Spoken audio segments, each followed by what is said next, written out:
నమస్కారం TCN news కి స్వాగతం ముందుగా ముఖ్యాంశాలు విదేశీ నాణ్యతా ప్రమాణాలతో ఏపీలో నిర్మించిన టిడ్కో గృహ సముదాయాలు పాలకొల్లులో స్పష్టం చేసిన మున్సిపల్ మినిస్టర్ డాక్టర్ నారాయణ పాల్గొన్న స్థానిక మంత్రి డాక్టర్ నిమ్మల విద్యా ప్రమాణాలను పెంచేందుకు చేస్తున్న ప్రయత్నానికి ఉపాధ్యాయులు సహకరించాలి తానుకు యూటీఎఫ్ సభలో కోరిన ఎమ్మెల్యే ఆర్మిల్లి తణుకులో ప్రపంచ గుండె సంరక్షణ దినోత్సవం తీసుకోవాల్సిన జాగ్రత్తలను వివరించిన ప్రముఖ కార్డియాలజిస్ట్ వెంకటేష్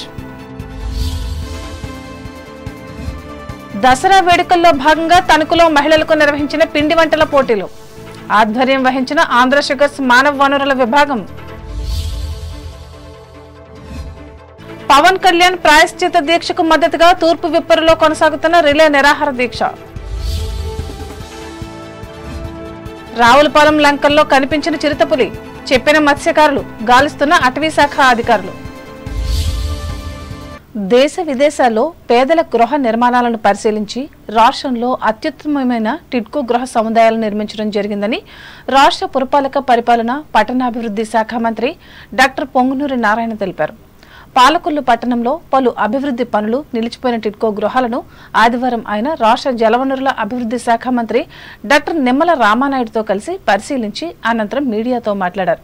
ప్రతి మహిళ వారి కుటుంబంతో ఆనందంగా ప్రభుత్వం నిర్మించి ఇచ్చిన గృహంలో ఉండాలనేది ముఖ్యమంత్రి నారా చంద్రబాబు నాయుడు ఆకాంక్ష అని వివరించారు. దీనికి అనుగుణంగా ఎంత ఖర్చు అయినా పర్వాలేదని సీఎం చెప్పడంతో షేర్ వాల్ టెక్నాలజీతో నిర్మించడం జరిగిందని అన్నారు.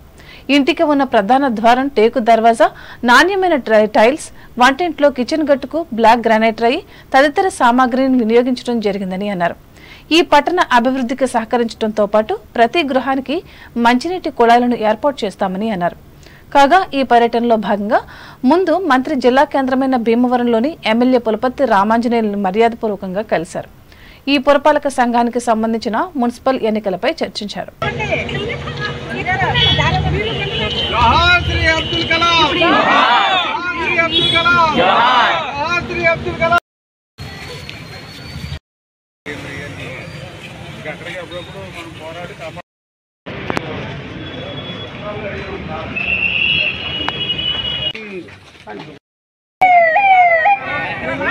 ఆయన గురించి నేను చెప్పేదానికంటే మీకే ఎక్కువ తెలుసు. మొన్న ఫ్లడ్స్ వస్తే విజయవాడలో సరౌండింగ్స్లో రామానాయుడు గారు చేసిన సేవను మీరందరూ టీవీలో చూస్తుంటారు. ఆయన ఆ గట్టు మీద ఉండి 4-5 రోజులు అక్కడే గుడితో వర్షం వస్తున్నా అక్కడే తింటూ ఆ నీళ్ళని ఆపటం వల్లనే ఒక 10 రోజుల్లో విజయవాడ నగరం నార్మల్కి వచ్చింది. ఆ నీళ్ళుగా ఆపకుండా ఉంటే ఇంకా అదే విధంగా ఉండేది. అలా ఎంతో కష్టపడి విజయవాడ నగరాన్ని యాక్చువల్గా కాపాడగలిగిన వ్యక్తి. అదేవిధంగా ఈ టిట్లు భారతదేశంలో 2014-19కి ఎవరు కట్టలేల. ఎందుకంటే నేను అమరావతి రాజధానికి కూడా మంత్రిని. అక్కడ రాజధాని కట్టడానికి ముఖ్యమంత్రి గారు ఒకటి చెప్పారు, ప్రపంచంలో ఉన్న టాప్ 5 రాజధానిలో ఒకటి కావాలి ఆంధ్రప్రదేశ్ రాజధాని.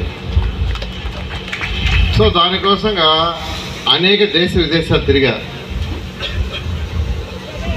China, Japan, Russia, Singapore, Malaysia, Ashgabat, Assam, అలా అనేక దేశాలు తిరిగారు. తిరిగినప్పుడు అక్కడ పేదలు నిరుపేదలకి నిర్మించిన ఇల్లు చూశాను. పేదలు నిరుపేదలకి నిర్మించిన ఇల్లు చూశాను. నేను ముఖ్యమంత్రి గారితో కూడా తిరిగాను. వారికి కూడా యాక్చువల్గా చూడటం జరిగింది.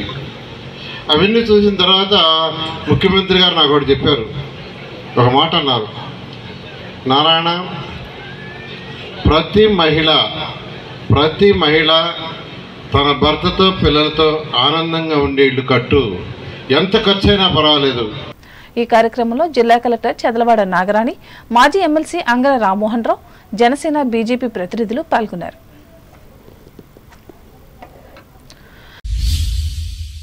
విద్యా ప్రమాణాలను పెంచేందుకు ఆంధ్రప్రదేశ్ ప్రభుత్వం చేస్తున్న కృషికి ఉపాధ్యాయులు సహకరించాలని తణుకు ఎమ్మెల్యే ఆర్మిల రాధాకృష్ణ కోరారు.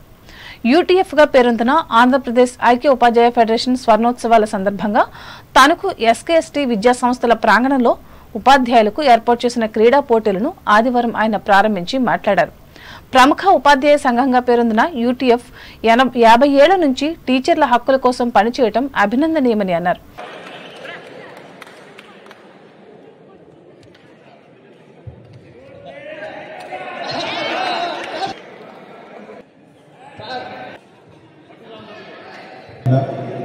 వివిధ సామాజిక అంశాల మీద కూడా వారి మద్దతును తెలియజేసి మీరు అందిస్తున్నటువంటి సేవలు అందిస్తూ 50 సంవత్సరాలు పూర్తి చేసినటువంటి సందర్భంలో యూటీఎఫ్ కుటుంబ సభ్యులందరికీ కూడా శుభాకాంక్షలు తెలియజేసుకుంటున్నాం. ముఖ్యంగా ఉపాధ్యాయ రంగంలో యూటీఎఫ్లో ఒక ప్రత్యేకమైనటువంటి స్థానం ఉంది. ఎప్పుడూ కూడా ఉపాధ్యాయ వృత్తిలో ఉన్నటువంటి సమస్యల్ని ప్రభుత్వం దృష్టికి తీసుకొచ్చి ఎప్పటికప్పుడు పరిష్కరించే విధంగా చేయడంతో పాటుగా ఈరోజు వివిధ సామాజిక అంశాల మీద కూడా స్పందిస్తూ ఒక ప్రజల్లో చైతన్యం కలిగిస్తూ ఈ రాష్ట్రంలో అనేకమైనటువంటి కార్యక్రమాలు నిర్వహిస్తున్నటువంటి సంస్థ. అటువంటి సంస్థలో ఈరోజు 50 సంవత్సరాలు పూర్తి చేసుకోవడం అంటే ఈరోజు చాలా మంచి విషయం. 50 సంవత్సరాలుగా యూటీఎఫ్ ఈ విధంగా నిలబడి దాదాపు 1,00,000 మంది సభ్యులుగా ఉన్నారంటే ఈ సంస్థ యొక్క ఏ విధంగా ముందుకు వెళ్తున్నారో దానికి నిదర్శనాన్ని సందర్భంగా తెలియజేసుకుంటున్నాం. ఈరోజు మనందరం కూడా ఈరోజు ప్రభుత్వం అదేవిధంగా ఉపాధ్యాయ సంఘాలు అన్నీ కూడా సమన్వయం చేసుకుని వెళ్ళాల్సినటువంటి అవసరం ఉంది. మనందరం కూడా చూసాం ఒక 5 సంవత్సరాల పరిపాలనలో ఏ విధంగా ఉపాధ్యాయ ఉత్పాదన మోపి ఏ విధంగా ఇబ్బందులు గురి చేసిందో ఆ రోజు ప్రభుత్వం చూసాం. విజయవాడలో మనం మీరు చేస్తున్నటువంటి కార్యక్రమాలను కూడా అడ్డుకుని ఉపాధ్యాయుల సంస్థ జిల్లా నాయకులు టీజే జయకుమార్ అధ్యక్షతన జరిగిన ఈ కార్యక్రమంలో తెలుగుదేశం పట్టణ అధ్యక్షులు కలిగర వెంకటకృష్ణ, కళాశాల యాజమాన్య ప్రతినిధి చిట్టూరి వెంకటకృష్ణారావు, టీచర్స్ ఫెడరేషన్ స్థానిక నాయకులు పాల్గొన్నారు.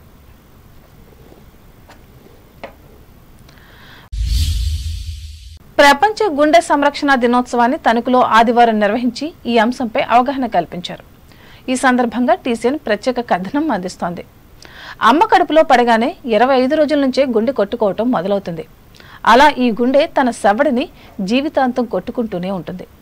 మన దేహంలో గుండె పాత్ర అంతా ఇంతా కాదు. శరీరం మొత్తానికి రక్తాన్ని పంపిణీ చేసే అవయవం ఇది. ఇంతటి ప్రాధాన్యత గుండెను పరిరక్షించుకోవాలని తెలుపుతూ ప్రపంచ ఆరోగ్య సంస్థ ప్రతి సంవత్సరం సెప్టెంబర్ 29వ తేదీన ప్రపంచ హృదయ దినోత్సవాన్ని జరుపుకోవాలని పిలుపునిచ్చింది. మన దేశంలో గుండె జబ్బులు రోజురోజుకి పెరగటం వల్ల అందరినీ ఆందోళనకు గురిచేస్తుంది. నేటి ఆధునిక ప్రపంచంలో వైద్యపరంగా ఎంతో పురోగమించాం. గుండె జబ్బుల చికిత్సలో మరెంతో సాధించాం. గుండెపోటు వస్తే మరణం తప్పదనే స్థాయి నుంచి నేడు బయటపడ్డాం. ఇప్పుడెంతో మంది ప్రాణాలను కాపాడుకుంటున్నాం. అయినా గుండె జబ్బుల సంఖ్యను మాత్రం తగ్గించుకోలేకపోతున్నాం. ముఖ్యంగా ఒకప్పుడు 50-60 ఏళ్లు దాటితే వచ్చే గుండె సమస్యలు సైతం ఇప్పుడు 20వ సంవత్సరంలోనే పలకరిస్తున్నాయి. ఇటీవల కాలంలో 30-35 ఏళ్ల వయసు నుంచే చాలా గుండెపోటు కేసులు నమోదవడం ఆందోళనగా ఉంది. అయితే ఈ తీవ్ర సమస్యకు పరిష్కారం లేకపోలేదని వైద్యులు చెబుతున్నారు. నడతలపై శ్రద్ధను పెంచుకోవటం వల్ల మంచి ఫలితాలు చూడగలం. ఈ సందర్భంగా senior international cardiologist new life hospitals అధినేత ఉప్పలపాటి వెంకటేష్ మాట్లాడుతూ గుండె వ్యాధి సోకకుండా తీసుకోవాల్సిన జాగ్రత్తలను వివరించారు. రోజు ప్రపంచ హృదయ దినోత్సవం గుండె గురించి అందరికీ తెలియజెప్పడమే ఈ రోజు యొక్క ముఖ్య లక్ష్యం. ఈ సంవత్సరం స్లోగాన్ ఏమంటే ప్రతి ఒక్కరికి గుండె యొక్క ఆరోగ్యం ఎట్లా కాపాడుకోవాలనేది తెలియజేయడమే ఈ రోజు ఒక ముఖ్య లక్ష్యం. ఏం జరుగుతుందంటే బయట చాలా మూవ్ యువర్ హార్ట్ అనే క్యాంపెయిన్, వాకింగ్ క్యాంపెయిన్, లేకపోతే 5K run 2K run campaign జరుగుతుంది. సో దీని అంతటి ముఖ్య ఉద్దేశం ఏమంటే గుండెని బాగా ఉపయోగించాలన్నట్టు. పొద్దుటి నుంచి సాయంత్రం దాకా ఒత్తిడితో కూడిన జీవితం, శరీర శ్రమ లేని జీవితం, ఇలాంటి వాతావరణంలో గుండె జబ్బులు మరియు రక్తనాళాల జబ్బులు ప్రధానమైన కారణం అవుతున్నాయి. చాలా చిన్న వయసులోనే ఇట్లాంటి జబ్బున పడి మనుషులు తమ ప్రాణాలు కోల్పోతున్నట్టున్నారు. సో వీటన్నిటికీ మెయిన్ కారణం సరైన ఆహారం తీసుకోకపోవడం, తర్వాత ఆహార అలవాట్లు, ఒకటి స్మోకింగ్ అని, డ్రింకింగ్ అని, శరీర శ్రమ లేకపోవడం, ఒత్తిడి కంట్రోల్ చేసుకోలేకపోవడం, అలాగే రీసెంట్గా కోవిడ్ నుంచి వచ్చిన ఇన్ఫెక్షన్ వాళ్ళ ద్వారా కూడా చాలామందికి చిన్న వయసులోనే గుండె జబ్బు బారిన పడుతుంది. సో 7-8 గంటలు నిద్ర ఉండేలాగా చూసుకోవడం. ఆహార పరంగా అలవాట్లు కాయగూరలు, పళ్ళు, నట్స్ ఎక్కువ ఉండే ఆహారం తీసుకోవడం. ఎక్సర్సైజ్ లాంటివి, వాకింగ్ కానీ, స్విమ్మింగ్ కానీ, సైక్లింగ్ కానీ, ఎనీ గేమ్స్ లాంటివి వారానికి 5 రోజులు క్రమం తప్పకుండా చేయడం. అట్లానే ఒత్తిడి జయించడం, అంటే స్ట్రెస్ మేనేజ్మెంట్ చేసుకోవడం. ఫ్యామిలీలో వంశపరంగా హార్ట్ అటాక్లు ఉండేవాళ్ళు చెక్ చేయించుకోవడం. సో కొలెస్ట్రాల్, షుగర్, బీపీ ఇట్లాంటివి ఉంటే అదుపు చేసుకుంటే ఈ గుండె జబ్బులు చాలా మటుకి కంట్రోల్ చేసుకోగలుగుతామని చెప్పగలుగుతాం. ఆపదలో ఉన్న పేదలను ఆదుకునేందుకు ఏర్పాటైన మానవతా స్వచ్ఛంద సేవా సంస్థ సభ్యత్వం పెరిగినప్పుడే సేవలు పెరగగలవని ఈ సంస్థ జిల్లా మాజీ చైర్మన్ గమ్ని రాంబాబు తెలిపారు. తనకు డాక్టర్ వత్సవాయి వెంకటరాజు సత్యవతి రోటరీ సమావేశ మందిరంలో ఆదివారం నిర్వహించిన మానవతా సంస్థ సర్వసభ్య సమావేశంలో ఆయన పాల్గొని మాట్లాడారు. తనకు శాఖలో ఇప్పటి వరకు 1000 మంది సభ్యులుగా నమోదైనట్లు ఆయన చెప్పారు. రాష్ట్ర వ్యాప్తంగా మానవతా సంస్థ 13 జిల్లాల్లో మొత్తం అన్ని మండలాలు కలిపి చాలా పెద్ద అమౌంట్ చీఫ్ మినిస్టర్ గారికి పంపడం జరిగింది. మన గౌరవ శాసనసభ్యులు శ్రీ ఆర్మీ రాధాకృష్ణ గారికి 1 లక్ష రూపాయలు మన మానవతా సంస్థ ద్వారా వారికి అందజేయడం జరిగింది. సభ్యత్వం 959 మంది ఇక్కడ మన మెంబర్షిప్ 5,75,000 రూపాయలు బ్యాంకులో మనం జమ చేయడం జరిగింది. 1100 మెంబర్షిప్ అవుతుందని నేను ఆశిస్తున్నాను. మెంబర్షిప్ గ్రోత్ విషయంలో సహకరించిన మీ అందరికీ కూడా ఈ మానవతా సంస్థ తరఫున నేను మీ అందరికీ ప్రతి ఒక్కరిని హృదయపూర్వక నమస్కారం తెలియజేస్తున్నాను. చాలామందికి ఎన్నో ఇబ్బందులు మీకు తెలిసిన వారి ద్వారా ఉంటాయి. తప్పకుండా మీరు తెలియజేయండి. వారికి ఏమైనా మన సంస్థ ద్వారా చేయగలిగిన చిన్న చర్చలు ఉంటే తప్పకుండా మన సంస్థ వారి అన్నదానంగా ఉండి ఆ యొక్క ప్రయత్నం చేయడానికి అవకాశం ఉంది. సంస్థ అధ్యక్షురాలు కఠారి శారదాదేవి అధ్యక్షతన జరిగిన ఈ సమావేశంలో 6 నెలల జమ ఖర్చుల వివరాలను సంస్థ కన్వీనర్ ఎస్వి సతీష్ వివరించారు. ఇంకా ఈ కార్యక్రమంలో కార్యదర్శి బొల్లం రామకాశి, మాజీ అధ్యక్షులు వంగూరి హనుమంతరావు, ఆలపాటి సుబ్బారావు, సభ్యులు అక్కెన కాశీ విశ్వనాథం, అక్కెన లక్ష్మి, ఆఘళ్ల సుబ్రహ్మణ్యం, కెవి రమణమూర్తి, వి మురళీహర్నాథ్, ఆకుల శేషబాబులు పాల్గొన్నారు.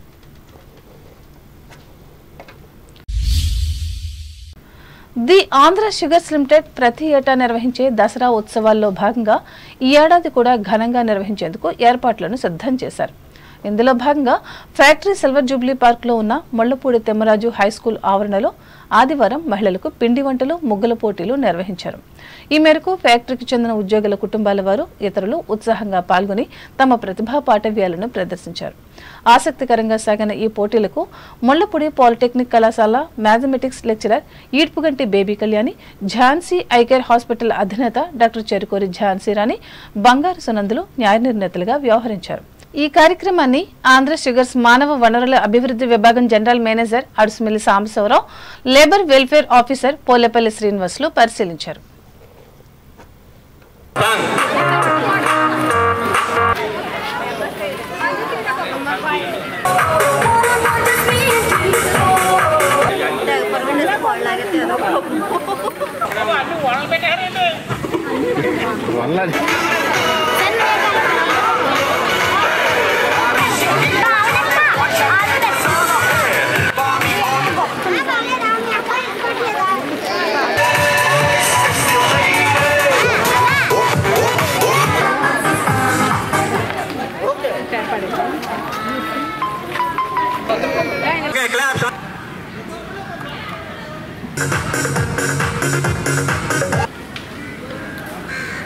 తొందరగా ఓకేనా?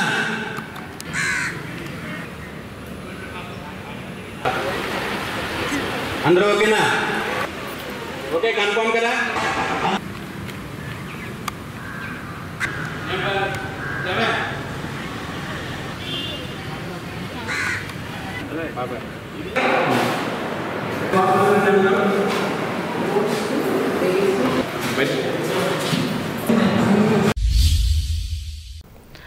తనకు సీనియర్ సిటిజన్స్ వెల్ఫేర్ అసోసియేషన్, నిషా ఫౌండేషన్ల సంయుక్త ఆధ్వర్యంలో ఆదివారం ప్రముఖ నేత్ర వైద్య నిపుణులు హుస్సేన్ అహ్మద్ ఉచిత వైద్య సేవలు అందించారు. ఇందులో భాగంగా ఇంటికే పరిమితమైన అనారోగ్య వృద్ధులకు సంచార శకటం ద్వారా వెళ్లి తణుకు కె సావవరం ప్రాంతాలకు చెందిన 8 మంది వృద్ధులను పరీక్షించి సూచనలు సలహాలు ఇచ్చారు. అలాగే దాట్ల రామరాజు ఆర్థిక సహకారంతో మందులను కూడా ఉచితంగా అందజేశారు.